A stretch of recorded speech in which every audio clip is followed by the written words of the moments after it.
বা অনেক ক্ষেত্রে দেখবেন কোনো অর্গানাইজড ক্রাইমে যাদেরকে দিয়ে করানো হচ্ছে তারা তো ইনভলভড আছে, কিন্তু মাথা কেউ একজন আছে যে হয়তো ব্যাপারগুলোকে যে করাচ্ছে এমনভাবে করাচ্ছে যাতে তার সাথে এদের রিলেশনশিপ ডিরেক্টলি এস্টাবলিশ করা একটু ডিফিকাল্ট। ধরুন অনেক সময় রাগেও মানুষ কাউকে মেরে দেয়, হ্যাঁ সে হয়তো একদম প্রপার মার্ডার মানে অর্গানাইজড মার্ডার নয় মেরে দেয়, এবার সে তো জেলে গেল, এবার তারপর যেটা বলছিলাম 14 বছর পর যে ওর মাইন্ডসেটটাই চেঞ্জ হয়ে গেল, এটা কি হয়?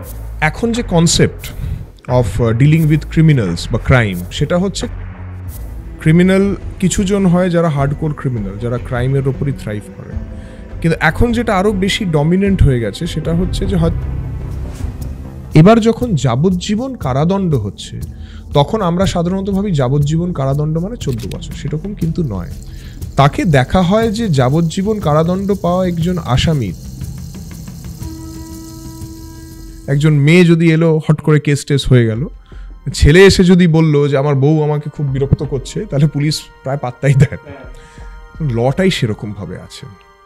ওই সিচুয়েশনে যেতে চাই যেখানে আপনার মাথার পাশ থেকে গুলিটা গেল, ওই সময় কি মনে হচ্ছিল? দেখুন এই সময় খুব অনেস্টলি বলতে গেলে তখন কিন্তু মহিলাদের একটা প্রলোভন দেওয়া হয় যে তোমরা নর্মাল জীবনযাপন যা করছো সঙ্গে এটার সাথে একটু যুক্ত থাকো। এটার মধ্যে কিন্তু মানে স্কুল কলেজ স্টুডেন্টস থেকে হাউস ওয়াইফস অনেকেই ইনভলভ হয়ে যায়। That is also one kind of trafficking. অনেক সময় স্পায়ের নাম করে এগুলো হয়, নর্মাল স্পা চলছে তার সাথে সাথে সাইডে এই জিনিসটাও হচ্ছে। যাদেরকে আমরা ভিকটিমস মনে করছি আনফর্চুনেটলি তাদের থেকে কোঅপারেশনটা খুব কম পাই।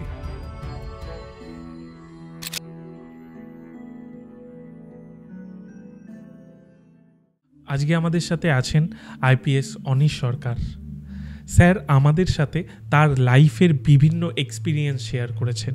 এছাড়াও একজন পুলিশ অফিসার হতে গেলে মেন্টালি কতটা স্ট্রং থাকতে হয় সেই বিষয়গুলো নিয়েও আলোচনা করেছি আমরা। তার ফ্যামিলি, তার নিজস্ব লাইফ কতটা রিস্কে থাকে, এই সব কিছু আজকের পডকাস্টে। এছাড়াও এত বড় র্যাঙ্কের অফিসার হয়েও তিনি কতটাই স্পিরিচুয়াল অ্যাক্টিভ সেই বিষয়েও আজকে আলোচনা করেছি। তো বেশি দেরি করব না, চলুন আজকের পডকাস্টটি শুরু করা যাক। IPS Anish Sarkar on UTS.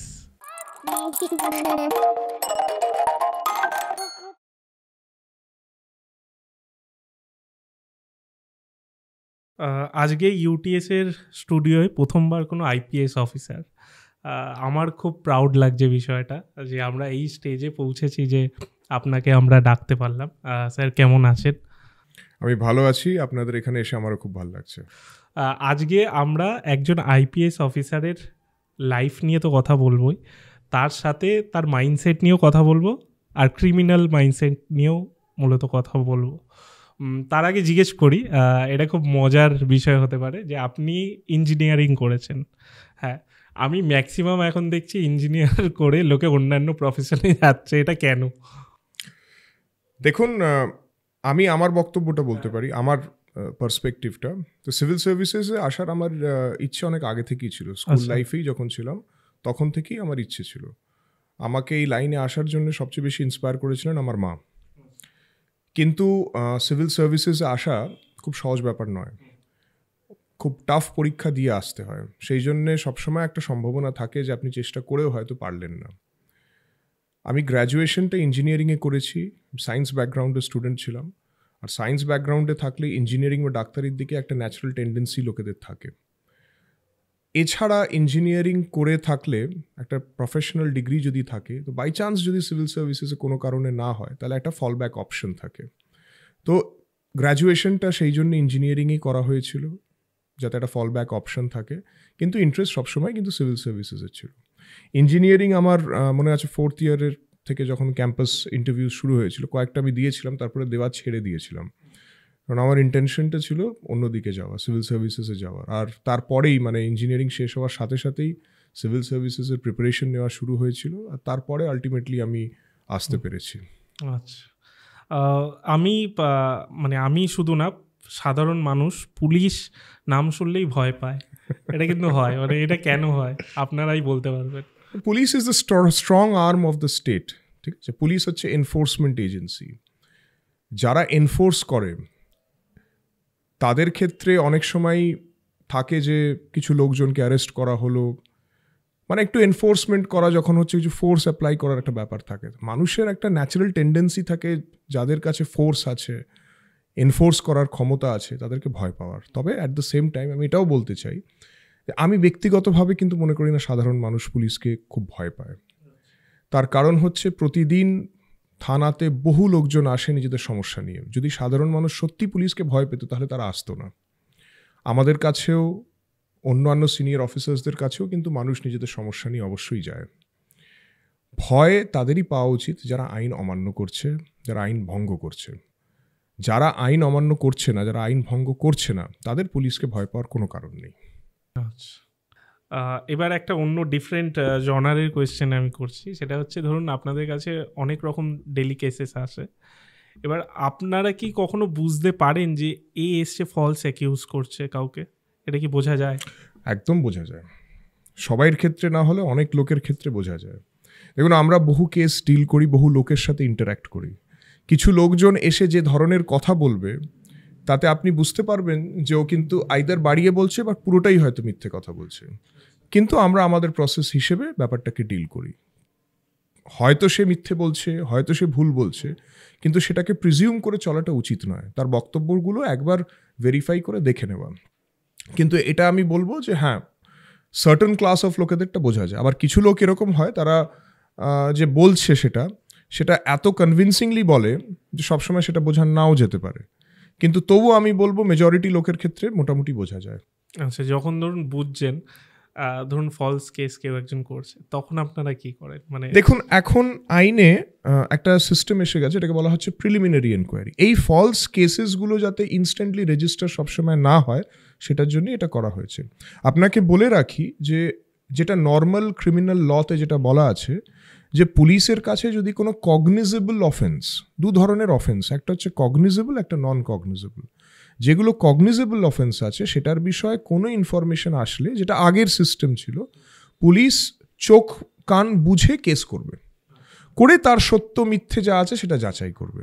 কিন্তু যেটা আপনি বললেন যে অনেক ক্ষেত্রে বোঝা যায় যে মিথ্যে বলছে, কিন্তু যেহেতু একটা অতিরঞ্জিত করে বা কিছু একটা বানিয়ে একটা কগনিজেবল অফেন্স সেখানে ঢুকিয়ে দিয়েছে, সেই জন্য কেসটা করতে হতো। এবার সেটা করেই যে যার বিরুদ্ধে করছে তাকে যে ধরপাকড় হয় সেটা নয়, কিন্তু একটা কেস হলেই যেটা হয়, যার বিরুদ্ধে হয়েছে সে জানতে পারলেই তার মনের মধ্যে একটা ভয় এসে যায়। সেই জন্য এখন রিসেন্টলি যে নতুন ক্রিমিনাল লজ এসছে আমাদের, সেটাতে ভারতীয় ন্যায় সংহিতা এবং ভারতীয় নাগরিক সুরক্ষা সংহিতা, সেখানে একটা কনসেপ্ট আছে প্রিলিমিনারি এনকোয়ারির। সার্টেন ক্লাস অফ কেসেসের জন্য, সব কেসের জন্য অবশ্যই নয়, ধরে নিন 7 বছরের কমের কোয়ান্টাম অফ পানিশমেন্ট আছে, সেখানে পুলিশ যেটা করতে পারে সেটাতে হচ্ছে যে যখন সে বুঝতে পারছে যে একটা ভুল ইনফরমেশন দেওয়া হচ্ছে বা একটা ফলস কেস করা হচ্ছে, তখন প্রিলিমিনারি এনকোয়ারি করতে পারে। প্রিলিমিনারি এনকোয়ারির ক্ষেত্রে অফিসার ইনচার্জ যিনি আছেন, তিনি তার যে ইমিডিয়েট সুপিরিয়র, সে ডিএসপি র্যাঙ্ক অফিসার, তাকে একটা চিঠি লিখে বলবে যে আমি মনে করছি এটাতে প্রিলিমিনারি এনকোয়ারি করা দরকার। সেই ডিএসপি যদি সেটা দেখে মনে করেন যে হ্যাঁ উনি ঠিক বলছেন, তাহলে সে বলবে হ্যাঁ ঠিক আছে, আপনি প্রিলিমিনারি এনকোয়ারি করুন। এবং প্রিলিমিনারি এনকোয়ারির 14 দিনের মধ্যে সেটা এনকোয়ারি করে পুলিশ বলে দেবে যে হ্যাঁ এটা মিথ্যে ছিল, বা যদি দেখা যায় যে আদৌ মিথ্যে ছিল না, হয়তো প্রথমে মনে হয়েছিল, তাহলে কেসের দিকে গেল বা অন্য যা করা সেটা করা হলো। তো এই প্রভিশনটা এই জন্যেই আছে যাতে এই ধরনের যে মিথ্যে কেসগুলো হচ্ছে যাতে সেগুলোকে একটা কন্ট্রোল করা যায়। আচ্ছা, মানে এখন অনেকটা সেফ বলা চলে। আপনি একদম নিশ্চয়ই, এখন মানে ওই রকম মিথ্যে অভিযোগ আমি করে দিলাম আর ভাবলাম যে অন্যের এগেনস্টে কেস হয়ে গেল। অনেক সময় যেটা হয়, যারা অভিযোগ করছে তারপরে তারাই আবার রটায় যে এই তো আমি অমুক জনের বিরুদ্ধে কেস করে দিয়েছি, তাদের একটা মানে সাইকোলজিক্যালি চেপে দেওয়ার চেষ্টা করে। এখন পুলিশের কাছে এই এক্সট্রা একটা ওয়েপন আছে এটাকে কাউন্টার করা, যে সে প্রিলিমিনারি এনকোয়ারি করলো, করে দেখলো যে হ্যাঁ অভিযোগটা মিথ্যে, ওখানেই কেসটাকে ফাইল করে যিনি অভিযোগকারী তাকে বলে দিল যে আপনার অভিযোগটা মিথ্যে ছিল, সেই জন্য আমরা আর ফার্দার ইনভেস্টিগেট করলাম না। আচ্ছা, এরকম ভাবে হয় বিষয়গুলো। এখন শুরু হয়েছে আফটার 1st of July 2024, যবে থেকে নতুন ক্রিমিনাল লসগুলো এসছে এই প্রভিশনটা আছে। এটা আমার মনে হয় বেটার, মানে আগে ডেফিনেটলি ইট ইজ বেটার।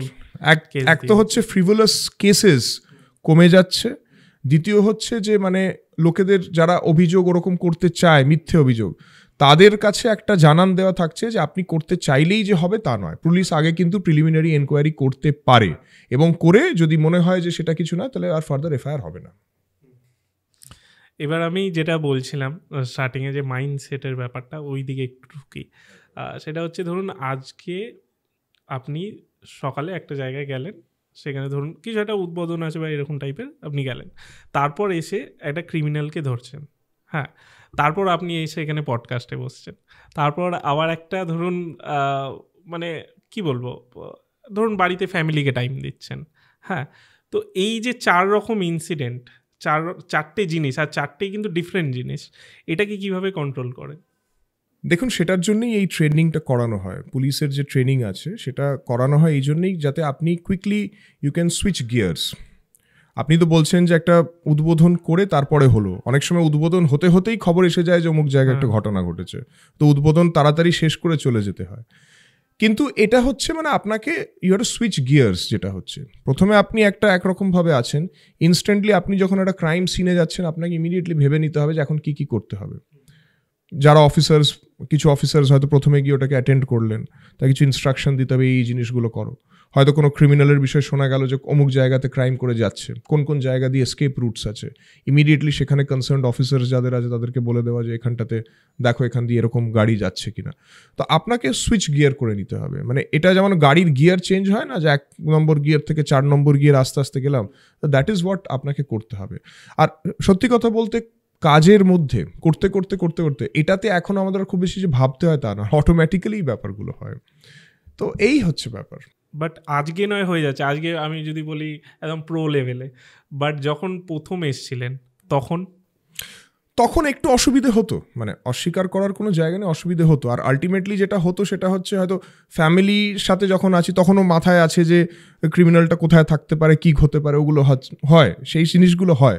বা ধরে নিন কোনো একটা কোথাও উদ্বোধন করতে যাওয়া হলো, সেখানেও মাথায় অন্য কিছুই চলছে। আস্তে আস্তে ইউজ টু হয়ে গেছি, এই আর কি। আচ্ছা, সময়ের সাথে সাথে সবকিছু, সময়ের সাথে সাথে ওগুলো পরিবর্তন হয়ে গেছে।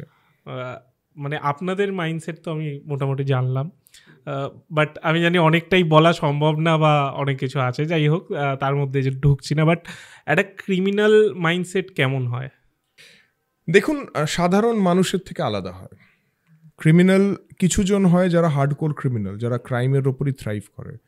কিন্তু এখন যেটা আরও বেশি ডমিনেন্ট হয়ে গেছে সেটা হচ্ছে যে হয়তো আমি একটা স্বাভাবিক জীবন যাপন করছি, কিন্তু সাথে সাথে একটা অন্ধকার জগতের মধ্যে একটা ঢুকছি, লিটল বিট লাইক ওই ডক্টর জেকল মিস্টার হাইড যে কনসেপ্টটা যেটা আছে আমরা দেখেছি, তো ওই টাইপের ব্যাপার হয়।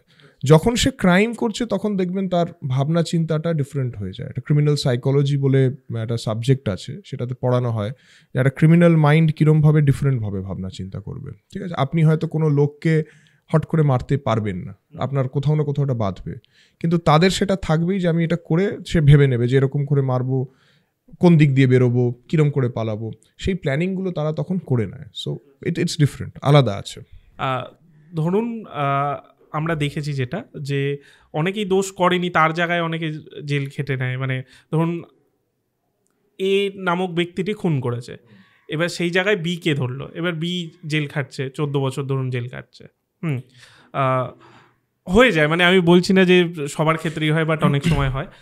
এই যে বি জেল খাটছে, এর ফলে এ জেল থেকে বেরোনোর পর আমরা দেখি যে এর মাইন্ডসেটটাও কিন্তু ক্রিমিনালের মতো অনেক সময় হয়ে যায়। তো এটা কেন হয়, মানে জেলের অ্যাটমসফিয়ারের জন্য? দেখুন, আপনি দুটো জিনিস জিজ্ঞেস করেছেন। প্রথম হচ্ছে একজনের জায়গায় আরেকজন জেল খাটছে। এবার দেখুন, আমি অ্যাজ আ পুলিশ অফিসার যখন একটা লেম্যান ছিলাম, তখন আমরাও অনেক সময় ভাবতাম যে অমুকজন হয়েছে কিন্তু অমুকজন আদৌ দোষী নয়, এরকম একটা বাজারে চলছে, একটা পারসেপশন আছে। পুলিশ সার্ভিসে এসে যখন সেই ব্যাপারগুলো আর একটু খুঁটিয়ে দেখার চেষ্টা করেছি, তখন বুঝতে পেরেছি যে অনেক সময় যেটা লোকজনের একটা পপুলার পারসেপশনে আসে সেটা কিন্তু অ্যাকচুয়ালি ফ্যাক্ট নয়। এটা হতে পারে যে কেউ একজন, মানে আমি এটাই বলবো যে খুব রেয়ার কেসেসে এই জিনিসগুলো হয়। অনেক সময় যেটা হয় সেটা হচ্ছে যে একজন লোককে ইনভেস্টিগেশনের সময় হয়তো পুলিশ যে ধরনের এভিডেন্সটা মানে পুট ফরওয়ার্ড করছে সেটা based on I witness tasty, মানে একজন সাক্ষী যারা দিয়েছে তারা এটা বলছে। এই ধরনের কেসে, বিশেষ করে হিনিয়াস ক্রাইমে, কোনো না কোনো ফরেন্সিক এভিডেন্স ছাড়া কিন্তু সেই অর্থে কনভিকশন হয় না, আমি এটা বলতে চাই। এটা হতে পারে যে হয়তো পুলিশ কারুকে একজনকে ধরলো, তাদের মনে হয়েছিল এটা হয়েছে, কিন্তু আপনি দেখবেন যে একজন লোক একেবারে নির্দোষ কিন্তু বিচার ব্যবস্থার মাধ্যমে কোথাও না কোথাও বেল পেল না বা ডিসচার্জ হলো না, এরকম কিন্তু খুব কম হয়। বরঞ্চ যে জিনিসগুলো হয়, যেটা আমি ব্যক্তিগতভাবে বলতে পারি যে আছে, সেটা হচ্ছে যে অনেক ক্ষেত্রে জানা আছে যে অমুকজন করেছে, কিন্তু তার এগেনস্টে এভিডেন্সটা মার্শালিং করা ডিফিকাল্ট। এভিডেন্স মার্শালিং বলতে আমি কি বলছি, মানে একটা ক্রিমিনালকে ক্রাইমের সাথে যদি আমি রিলেট করতে চাই, তাহলে তার একটা মানে ডিরেক্ট রিলেশনশিপ আমাকে এস্টাবলিশ করতে হবে। এবার আমি হয়তো 2-3টে জিনিস পেলাম যে অমুক লোকটি এই ঘরের দিকে গেছিল, কিন্তু সেই ঘরের দিকে সে আদৌ কি ঢুকলো না গেল না, একটা আই উইটনেস আমি পেলাম না, বা কোনো একটা এভিডেন্স সেখানে আমি কোথাও একটা চেইন অফ এভিডেন্সের মধ্যে কোথাও একটা গ্যাপ রয়ে গেল। তো ব্যাপার হচ্ছে সেই জিনিসগুলো একের পর এক সেটাকে রিলেট করাটা, আমিও বুঝতে পারছি, সবাই হয়তো বুঝতে পারছে সে করেছে, কিন্তু সেই চেন অফ এভিডেন্সটা পুরো না হওয়াতে হয়তো একজন যার মানে কনভিকশন হওয়ার ছিল সে হয়তো বেরিয়ে গেল। এই ব্যাপারটা ইজ মোর লাইকলি। বাকি যেটা বলছেন খুব অনেস্টলি আমি বলতে গেলে পেটি ক্রাইমসের ক্ষেত্রে আমি বলবো না, হতে পারে অনেক ক্ষেত্রে সেই জিনিসগুলো, কিন্তু যে হিনিয়াস ক্রাইম, রেপ, মার্ডার বা ওই টাইপের ক্রাইমে, সেখানে কিন্তু একজনের বদলে অন্যজন হয়ে যাওয়া অ্যাটলিস্ট আমার নজরে কিন্তু নেই, আমি এটা বলতে চাই। কিন্তু হ্যাঁ, আমি জানি যে পাবলিক পারসেপশনে কিছু কিছু ক্ষেত্রে এটা প্রচলিত থাকে যে চুনোপুটি তো ধরা পড়েছে, রাঘব বোয়ালরা তারা কিন্তু ছাড়া পেয়ে গেছে। কিন্তু আমি খুব খুব হাম্বলি বলছি, আমার ব্যক্তিগত অভিজ্ঞতা, আমি কিন্তু এগুলো এখন অবধি কখনো দেখিনি। যেটা দেখেছি সেটা হচ্ছে হয়তো কোনো একজন লোক, বা অনেক ক্ষেত্রে দেখবেন কোনো অর্গানাইজড ক্রাইমে যাদেরকে দিয়ে করানো হচ্ছে তারা তো ইনভলভড আছে, কিন্তু মাথা কেউ একজন আছে যে হয়তো ব্যাপারগুলোকে যে করাচ্ছে এমনভাবে করাচ্ছে যাতে তার সাথে এদের রিলেশনশিপ ডিরেক্টলি এস্টাবলিশ করা একটু ডিফিকাল্ট হয়। সেই ক্ষেত্রে সেই লোকগুলো হয়তো অনেক ক্ষেত্রে বেরিয়ে চলে যেতে পারে, বা তাদের বিরুদ্ধে পুলিশ অ্যাকশন নিলেও এভিডেন্সটা কিছুটা হলেও উইক হয়ে যায়, সেইটার জন্য তারা হয়তো সেই অর্থে শাস্তিটা পায় না। আমি আমার ব্যক্তিগত অভিজ্ঞতা থেকে একটা জিনিস বলছি। একটা ইনসিডেন্ট হয়েছিল, আমি তখন বিধাননগর কমিশনারেট অ্যাজ এসিপি ছিলাম, একটা মার্ডার হয়েছিল। মার্ডারটা তদন্ত খুব তাড়াতাড়ি আমরা করতে পেরেছিলাম, করে দেখলাম যে একটা ক্রিমিনাল গ্যাং ছিল, তাদের মধ্যেই কিছু নিজেদের মধ্যে ডিফারেন্সেস অফ ওপিনিয়ন হওয়ার দরুন কয়েকজন মিলে একজনকে মেরে দিয়েছিল।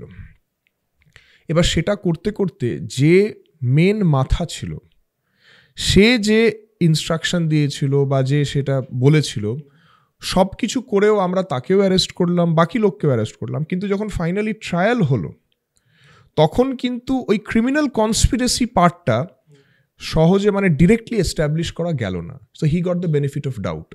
ওই কেসে ও কনভিকশন হলো না। এটা আলাদা কথা যে তার প্যারালেলি আমরা আরেকটা কেস পেয়েছিলাম, যেটা অ্যাকচুয়ালি একটা কোল্ড কেস ছিল, মানে যেটা প্রায় ডেড কেস ছিল, সেটা থেকে রিলেট করে ওকে আবার আমরা ট্র্যাক করতে পেরেছিলাম। মানে প্যারালেলি আরেকটা কেস চলছিল, সেটাতেও কনভিকশন হয়েছিল and he got a life conviction. তো এইটা দিস ইজ মোর লাইকলি যেটা হয়।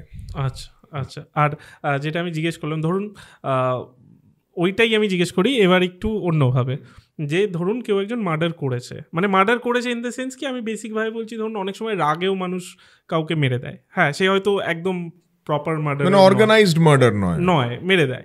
এবার সে তো জেলে গেল, এবার তারপর যেটা বলছিলাম 14 বছর পর যে ওর মাইন্ডসেটটাই চেঞ্জ হয়ে গেল, এটা কি হয়? দেখুন, এখন যে concept of dealing with criminals বা ক্রাইম, সেটা হচ্ছে কারেকশন করা। আগে বলা হতো যে কেউ একজন শাস্তি পাচ্ছে, তাকে জেলে দেওয়া হচ্ছে, কেন? এটাও শাস্তি। এখন কনসেপ্টটা হচ্ছে তাকে জেলে দেওয়া হবে, কিন্তু তাকে সংশোধন করা। সেই জন্যে আর জেল বলা হয় না, সংশোধনাগার বলা হয়, কারেকশনাল হোম বলা হয়।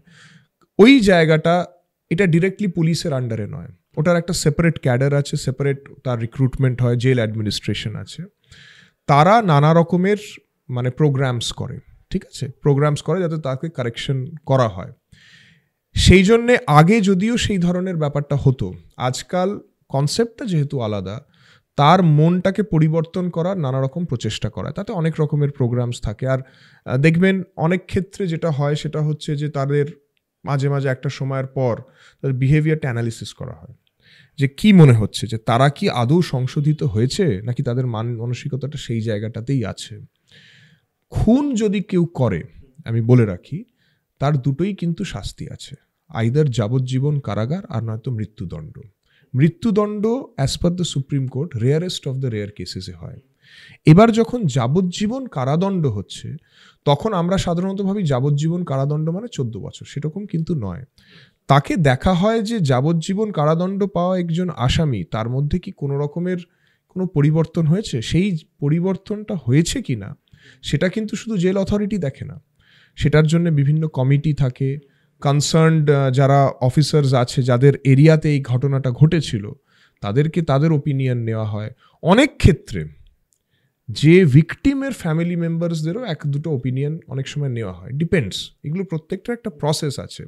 সেই জন্য আগে সেই ব্যাপারটা হলেও এখন সচরাচর কিন্তু আপনি সেই ব্যাপারগুলো দেখবেন না। একজন যখন অনেক দিন জেলে খেটে থেকেছে তখন সে চেষ্টা করে ওটা থেকে এবার দূরেই থাকার, কিন্তু অনেক সময় এটাও সত্য যে সমাজ তাকে মেনে নিতে পারে না। হয়তো সে বেরোলো, অভিযোগ আসতে শুরু করে যে তো আবার বেরিয়েছে, আবার যদি কিছু করে, আবার যদি কিছু করে, যদি কিছু করে, এই ব্যাপারটা থাকে।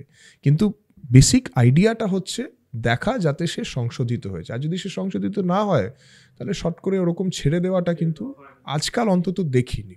এনকাউন্টার কি এখনো হয়? দেখুন, এনকাউন্টার তো যদি কেউ ফায়ার করে পুলিশের ওপর and police fires back, that is encounter.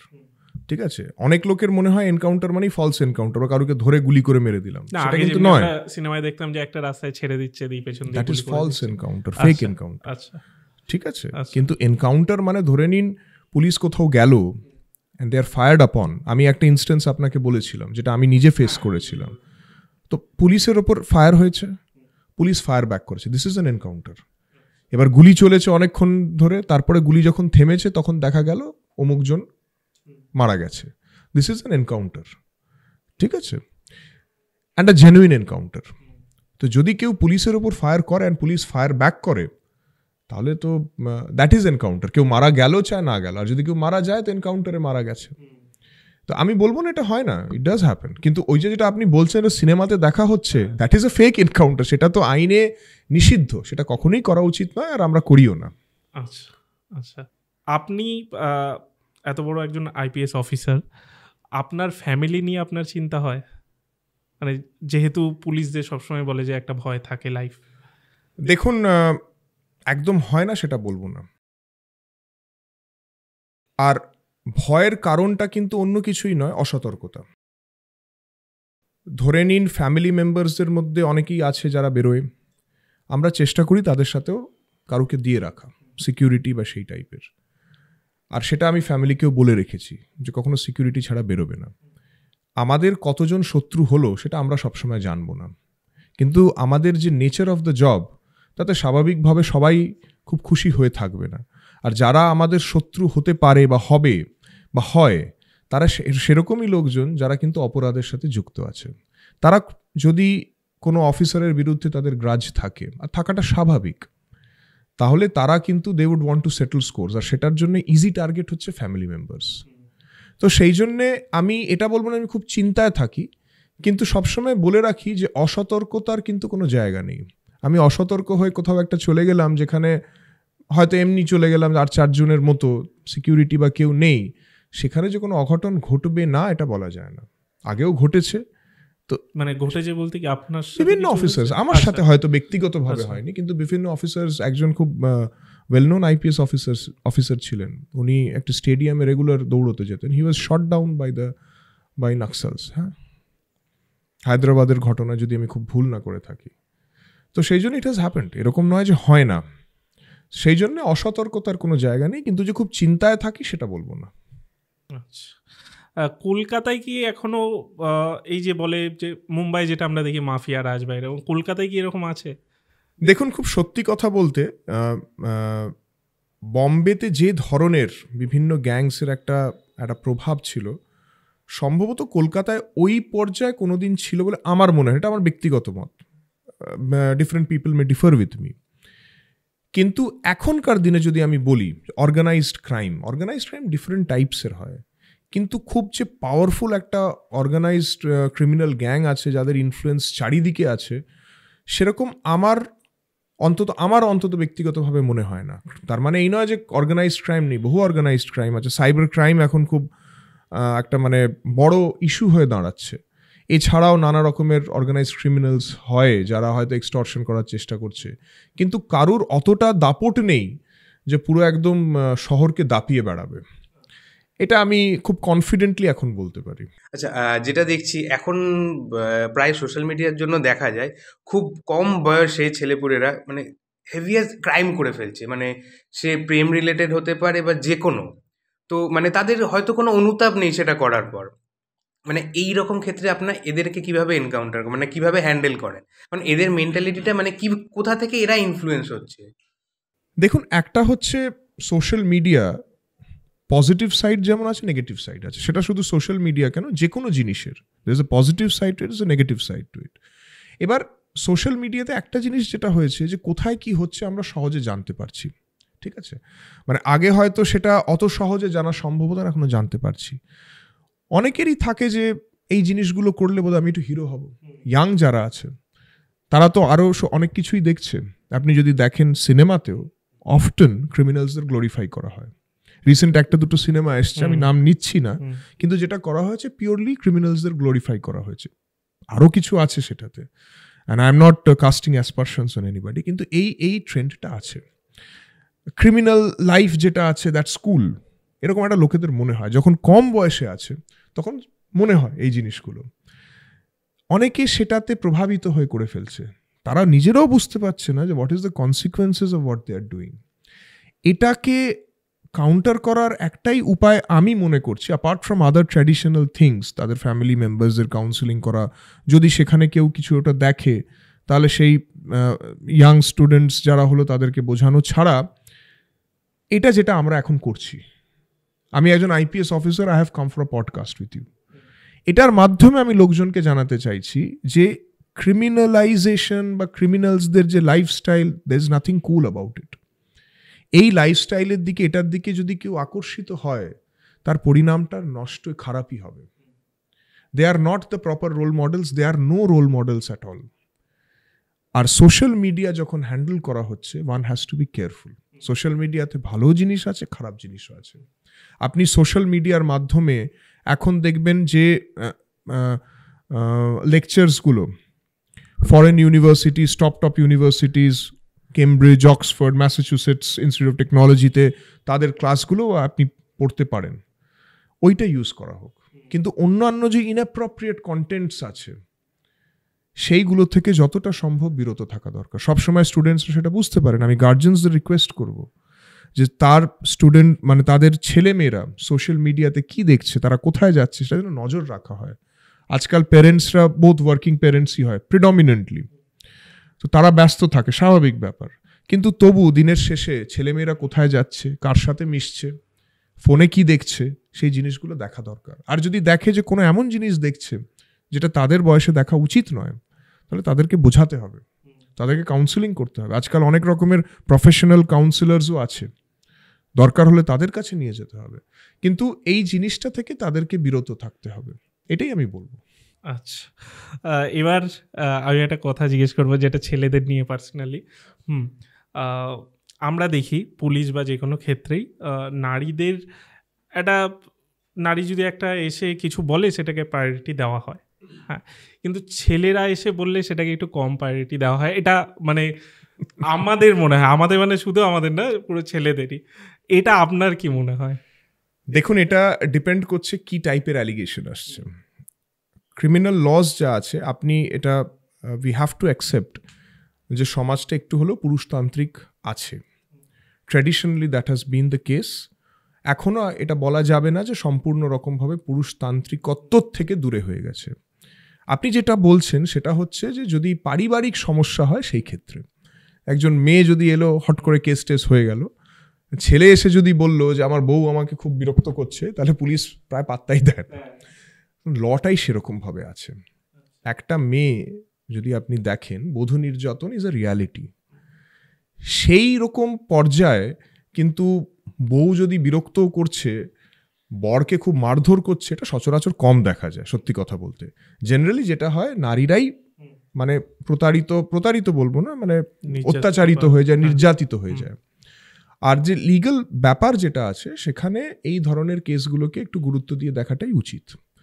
Having said that, এটা ঘটনা যে অনেক মানে কমপ্লেন্ট কিন্তু ফলসও হয়। আমি যে বললাম প্রথমেই যে এখন প্রিলিমিনারি এনকোয়ারির স্কোপটা এসে গেছে। এই যে আজকে আমরা এই প্রিলিমিনারি এনকোয়ারি নামক জিনিসটা পেয়েছি, সেটা কিন্তু আস্তে আস্তে গ্র্যাজুয়ালি বিভিন্ন কোর্টের অর্ডারের ভিত্তিতে কিন্তু হয়েছে। একসময় সুপ্রিম কোর্টই বলেছিল যে এই ধরনের যেখানে একটা পারিবারিক সমস্যা হচ্ছে, হয়তো হাজব্যান্ডের এগেনস্টে তার সাথে এমন আরও 4-5 জনের নাম জুড়ে দেওয়া হচ্ছে যাদের এই ব্যাপারটাতে কোনো সম্পর্কই নেই, সেগুলো ভালো করে দেখতে বলা হয়েছিল। একটা সময় ছিল যখন বলা হয়েছিল যে ইনস্ট্যান্টলি কেস করবে না, তারপরে সেটাতে আবার সংশোধন হয়েছিল করে আজকে এই জায়গাতে আমরা এসেছি। তো এখন প্রত্যেকটা কমপ্লেন্ট একজন মহিলা করছে বলেই সেটাকে গসপেল ট্রুথ হিসেবে ধরে নেওয়া হবে সেরকমটা কিন্তু নয়। অ্যাট দ্য সেম টাইম এটা ফ্যাক্ট যে অনেক সময় ছেলেদেরও নানা রকম সমস্যা হয়। অনেক সময় আমরা দেখি যে শ্বশুর শাশুড়ি কমপ্লেন করে পুত্রবধূর এগেনস্টে, যে আমরা সিনিয়র সিটিজেনদেরও কিছু প্রোটেকশন আইনে দেওয়া আছে, সেই বিরুদ্ধে করা হয়। তো এটাই হচ্ছে ব্যাপার। আপনি যেটা বলছেন সেটা হয়তো ওই ব্যাপারে বলছেন, কিন্তু এটা আমি বলবো আপনি নিজে দেখুন কত কেস এরকম হয় যেখানে মহিলারা নির্যাতিত হয়, আর যেখানে ছেলেকে মানে ঘর জামাই করে বউ পেটাচ্ছে এরকম খুব কম দেখবেন। তো স্বাভাবিকভাবে পুলিশ সেই ধরনের কেসগুলোকে একটু হলেও মানে মহিলাদের তুলনায় একটু ভাবে যে এটা সত্যি কি মিথ্যা, আগে একটু যাচাই করে দেখে নি। না, আমি বলছি মেয়েদের ক্ষেত্রেও কি যাচাই করা হয় এখন, যেহেতু আইন পাল্টেছে? হ্যাঁ, যেহেতু প্রিলিমিনারি এনকোয়ারির ব্যাপারটা আছে সেটা করা হয়। আমি আরও বলছি, এটা আগেও অনেক সময় যেটা হতো যে কেসটা করা হয়েছে সেটাতে দেখা যেত যে দুজন যাদের নাম দিয়েছে তারা জেনুইনলি করেছে, কিন্তু অনেক কিছু আছে যেগুলো হয়তো জেনুইন পাওয়া যাচ্ছে না, তো তাদের নাম বাদ দিয়ে করা হতো। আমি নিজে বলতে পারি এরকম অনেক কেস আমি মানে আমার থানাতে তদন্ত হয়েছে যেখানে আমি বলেছি যে এই জিনিসটা আমরা পেয়েছি তো এটাই হবে আর এটা হবে না, and that has stood in the court. সেটা মানে কোর্টেও সেটা স্বীকৃত হয়েছিল। আচ্ছা আচ্ছা, আমার লাস্ট কোয়েশ্চেন, তারপর আর একটা বিষয় নিয়ে আলোচনা করব। সেটা হচ্ছে যে হিউম্যান ট্রাফিকিং, এটা তো প্রচুর পরিমাণে আছে। কলকাতায় এর দাপট কতটা? দেখুন, কলকাতা শুধু নয়, হিউম্যান ট্রাফিকিং যে জিনিসটা, আগে আমি বলে দিই হোয়াট ইট মিনস। সচরাচর আমরা যেটা ভাবি সেটা হচ্ছে যে যেটা সিনেমাতে পপুলার পারসেপশনে আসে, যে কিছু মহিলাদের কিডন্যাপ করে নিয়ে তাদেরকে আটকে রেখে করা হচ্ছে। আমি বলছি না এটা হয় না, নিশ্চয়ই হতে পারে, কিন্তু যেটা আমি বেশিরভাগ দেখেছি সেটা কলকাতাতেও এবং জেলাগুলোতেও দেখেছি যে অনেক ক্ষেত্রে না মানে এটাকে কনসেন্ট বলা হবে না, কিন্তু মহিলাদের একটা প্রলোভন দেওয়া হয় যে তোমরা নর্মাল জীবনযাপন যা করছো সঙ্গে এটার সাথে একটু যুক্ত থাকো। এটার মধ্যে কিন্তু মানে স্কুল কলেজ স্টুডেন্টস থেকে হাউসওয়াইফস অনেকেই ইনভলভ হয়ে যায়। তখন সেটা কি, that is also one kind of trafficking, and that is more dominant in my opinion, যেগুলো আমি দেখেছি, আমার অভিজ্ঞতায় যেটা বলছে। হয়তো কিছু কাস্টমার্স আছে, সো কল্ড কাস্টমার্স, যারা এই ধরনের একটা জিনিসে ইন্টারেস্টেড আছে।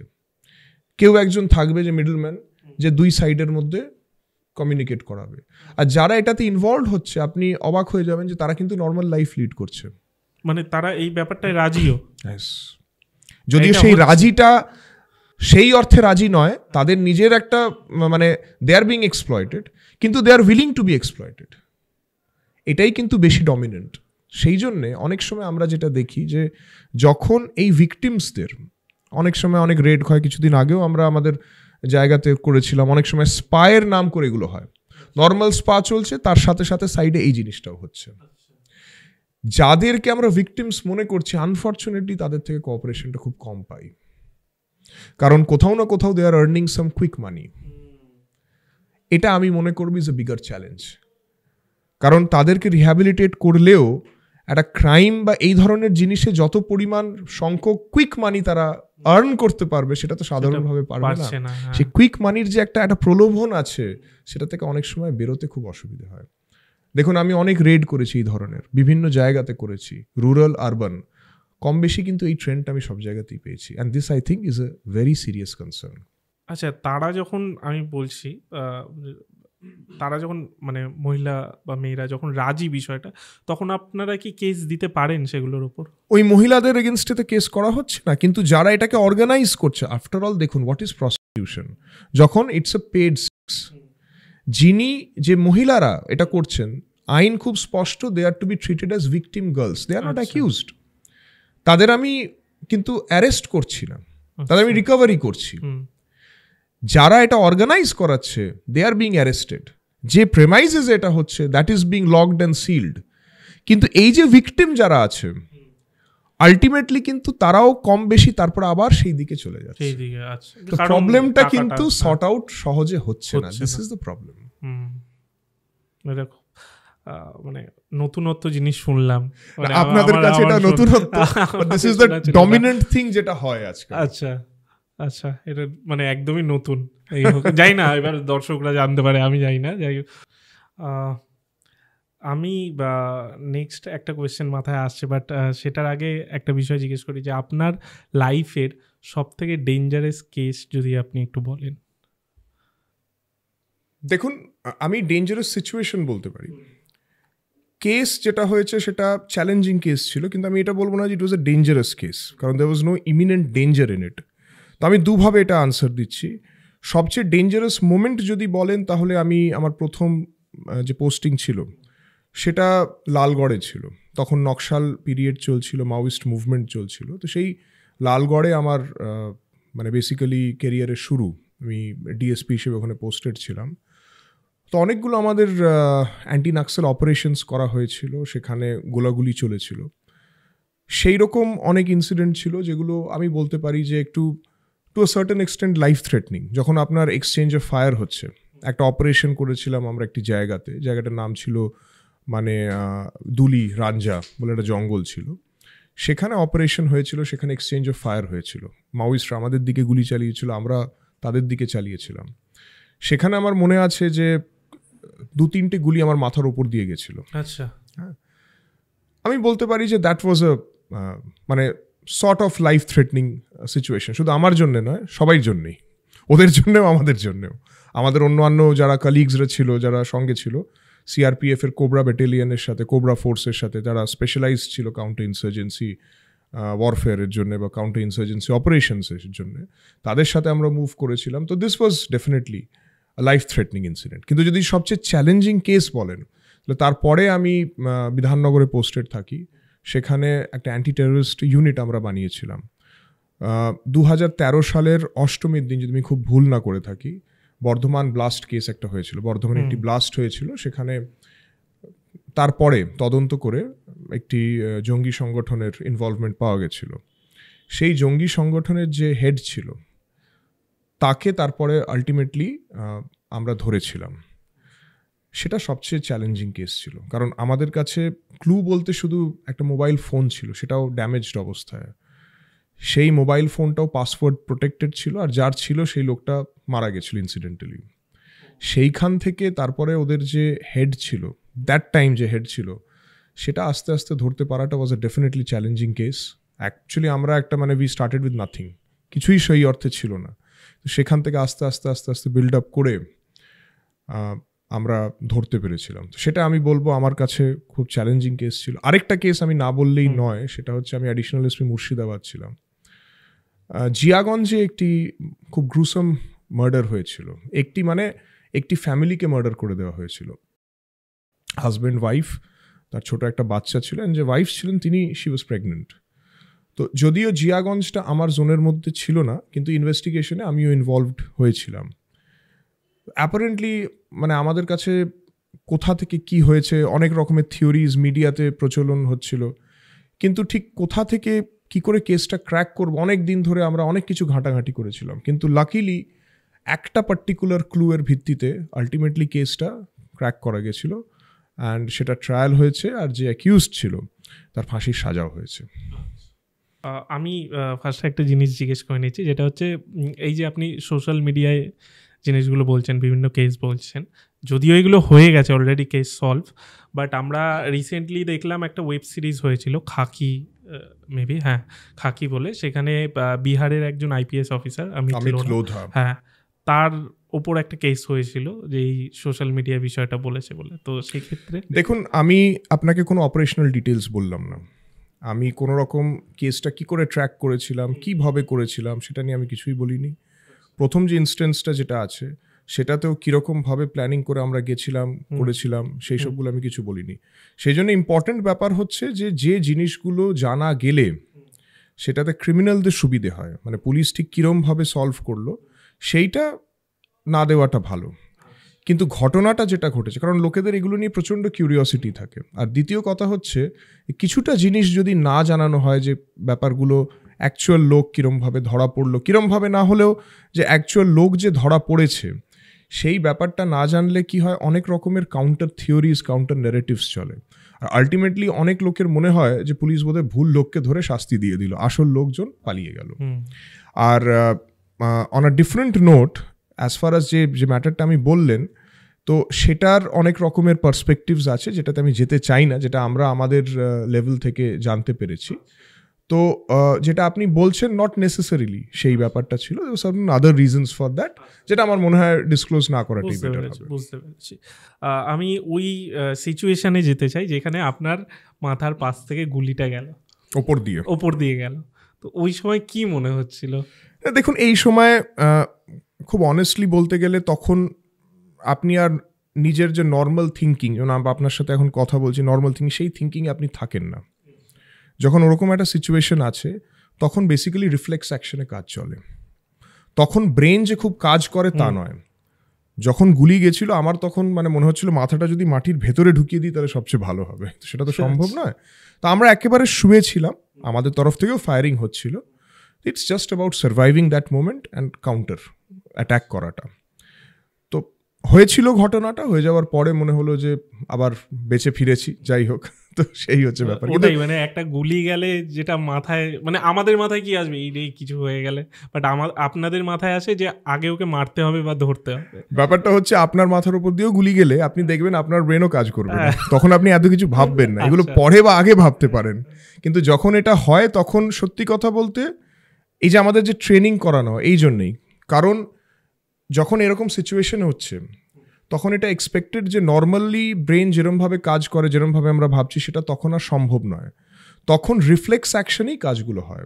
একটা কথা আছে মাসল মেমোরি, মানে আপনি কি করতে হবে, কাউন্টার অ্যাটাক যে করতে হবে, গুলি আসছে, আমি কি করব, সেটা ট্রেনিংটা এতবার করতে বলা হয় যাতে যখন এই ঘটনাটা ঘটবে তখন আপনাকে আর কিছু ভাবতে হবে না, অটোমেটিক্যালি হাত করে দেবে, কক করবে, রাইফেল কক করবে, ফায়ার ব্যাক করবে, যাতে ব্যাপারটা আপনি কাউন্টার অ্যাক্ট করতে পারেন। এবার আসি, আপনার একটা বই আসছে, সেটা নিয়ে যদি কিছু বলেন। দেখুন, আমি একটা বই লিখেছি, আমি প্রথমেই আপনাকে বলছিলাম যে আমার প্রথম পোস্টিং হয়েছিল জঙ্গলমহলে। তো বেসিক্যালি এই বইটা আমার সেই এক্সপিরিয়েন্সেসের ওপরই লেখা। আমার এক্সপিরিয়েন্স এবং অন্যান্য অনেক অফিসার্সরা ছিল, মানে ডিপার্টমেন্টের বহু সংখ্যক অফিসার, খুব সিনিয়র অফিসার্স, খুব এক্সেলেন্ট অফিসার্সরা এটাতে পার্টিসিপেট করেছিলেন। তাদের যেটা আমার চোখে দেখা, how the things happened, it's a work of fiction. এটা এক্স্যাক্টলি সব কিছু যেরম হয় সেটা লেখা হয়নি, কারণ অনেক অপারেশনাল ডিটেলস আছে যেটা কখনোই বলা উচিত নয়। কারা কারা আমাদের কিভাবে সাহায্য করেছিল সেটাও তাদের পরিপ্রেক্ষিতে দেখতে গেলে বা তাদের সিকিউরিটিটাকে মাথায় রাখতে গেলে সেগুলো লেখা উচিত নয়। সেই জন্যে কিন্তু it is based on that.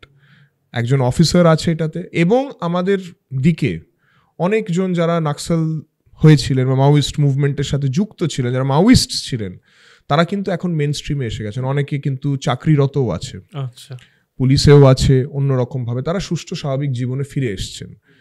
তো সেই সব লোকেদের সাথেও তো আমাদের অনেক ইন্টারাকশনস হয়েছিল। কয়েকজনকে আমাদের দিকে ওরা চলে এসেছিল আস্তে আস্তে, দে আর কনভিন্সড যে ওরা যে পথে আছে সেই পথটা উচিত নয়, তারা চলে এসেছিল। তাদের যে অভিজ্ঞতা, তাদের সাথে বহু কথা হয়েছে, বহু আলোচনা হয়েছে, তাদের পরিপ্রেক্ষি থেকে ব্যাপারটা যেরকম ছিল, আমাদের পরিপ্রেক্ষি থেকে যেটা ছিল, কিছুটা ভিন্নতা ছিল। এই সব কিছু মিলিয়ে এই বইটা আমি লিখেছি। It is a work of fiction, আমি আবার বলে দিচ্ছি, based on one officer and 3 or 4 rebels. আর কি করে ওই পুরো ঘটনাগুলো, যেগুলো যে ঘটনাক্রমগুলো যেগুলো হয়েছিল, সেগুলোতে তাদের কি ইনভলভমেন্ট ছিল এবং তাদের জীবনটা সেই ঘটনাক্রমে কিরমভাবে পরিবর্তিত হয়েছিল, সেটা নিয়ে বইটা লেখা। কবে আসবে এটা? একদম শেষের দিকে আছি, আচ্ছা, এখন ওই ড্রাফটগুলো রিড করছি আরেকবার, কিছু চেঞ্জেস, ফাইনাল প্রিন্টের আগে যেটা হয়, তো আশা করছি খুব তাড়াতাড়ি আসবে। আচ্ছা, আমার লাস্ট কোয়েশ্চেন, আর একটা কোয়েশ্চেন মাথায় এলো, আপনি মাওবাদী কি এখনো আছে পশ্চিমবঙ্গে? সেই অর্থে নেই, তবে দেখুন, there are 2 things. It is firstly a philosophy, it's an ideology. যদি একজনের মাথায়ও সেই আইডিওলজিটা বাস করে তাহলে আমি বলতে পারবো না যে ইট ইজ ওভার।